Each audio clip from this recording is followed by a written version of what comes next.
মানে তার কান্নার দুঃখ আর সেই কথা বললে আমার মনটা খুব কষ্ট পায়। এই জন্য আর ওদিকে বলতে চাচ্ছি না। কুসুর 3 বিঘা ভুই কুসুর ছিল, বড় কুসুর কল ভেঙে নিয়ে আসলো নিজে, হচ্ছে কুসুরের খোলায় আগুন ধরে দিয়ে চলে আসলো, কুসুর সব পুড়িয়ে চলে গেল, মানুষ খড়ি হিসাবে নিজেই ব্যবহার করলো। মোহাম্মদ নজরুল ইসলাম। আমি কৃষি কাজ করি, জমিতে ভুট্টা আছে। ভুট্টা 5-7 বিঘে লাগাইছি, হাজার হাজার বিঘি ভুট্টা। সেই চাষ করিনি। আমি যখন বিয়ে করলাম, আমি যুবক, আমার একটা ছেলে, ওই যে ছেলেটা জাহাঙ্গীরনগর বিশ্ববিদ্যালয়ে পড়ে সায়েন্স নিয়ে, উনি হচ্ছে কোলে ছিল আয়ত্র, ওই 1.5-2 বছরের। তখন আমার দাদা মুরব্বী মানুষ, আমার দাদার নাম জাহের মণ্ডল, এই মল্লিকপুর তার, আমার এই গ্রামেই। তো সে হচ্ছে ওই কুসুরের চাষ আমরা করতাম, মানে তার ছেলে পেলে, আমার আব্বারা 6টা ভাই।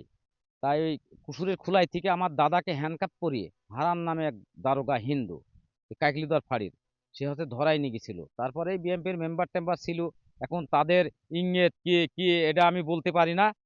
আহ, তখন আমার ছেলে হচ্ছে কাঁদছিল, যখন দাদাকে পুলিশে ধরে নিয়ে যায়, আমার বাচ্চা ছেলে 2 বছরই কাঁদতেছিল, ওইসব ভয়তে অনেক পুলিশ আসছিল। ওখান থেকে আমার স্বপ্ন যে আমি একবার জনপ্রতিনিধি হব, কারণ আমি তো শিক্ষার যোগ্যতা নেই যে আমি কোনো সেনাবাহিনীর চাকরি করব কি পুলিশ অফিসার হব।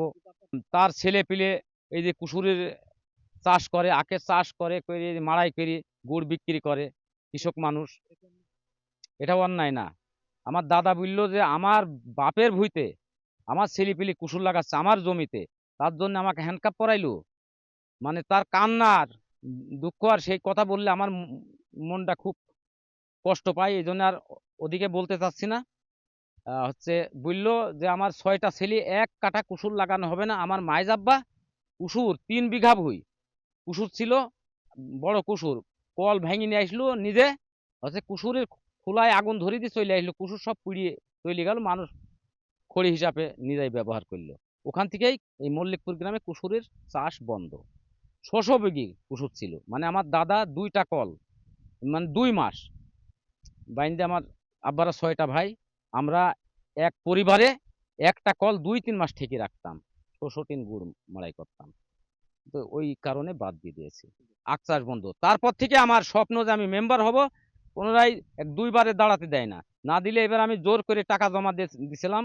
আমার আত্মীয় স্বজন বা বাপ চাচারা বললো, গ্রামের লোক সবাই আমাকে ভালো জানে যে তুমি সাদাসিধে মানুষ, তুমি মেম্বারে নির্বাচন করো না, চিটারি করতে না পারলি, মাইরি খাইতে না পারলি, এই কাজ তার জন্য না। আমাদের আবার নতুন করে ওই প্রকল্পে যেতে হবে, ভয় আছে। তারপর ওই যে যেটা বাদ হয়ে গেছে, মানে মানুষের আর এখন কোন নতুন ছেলিপিলি ওইটা বোঝেই না। ওইটা তো শুরু যে আমরা করাবো বা করব, বাপ চাচারা তারা দীর্ঘদিন মুরব্বী হয়ে যাচ্ছে, তাদের তো সম্ভব না। এই নতুন প্রজন্ম এরা আর ওইটা শিখতেও পারবে না। এখন আমাদের ছেলে মেয়ে দেখাচ্ছে, আমার মেয়ে লেখাপড়া করছে হচ্ছে একটা ডিগ্রি কলেজে, ইন্টার পড়ছে, আইএ ক্লাসে পড়ছে। আমার ছেলে জাহাঙ্গীরনগর বিশ্ববিদ্যালয়, এই কৃষকের মধ্যে দিয়ে আমার ছেলে ঢাকা জাহাঙ্গীরনগর বিশ্ববিদ্যালয় চান্স পেয়েছে, এই আমি সন্তুষ্ট। আর আমি নিজে মেম্বার হয়েছি।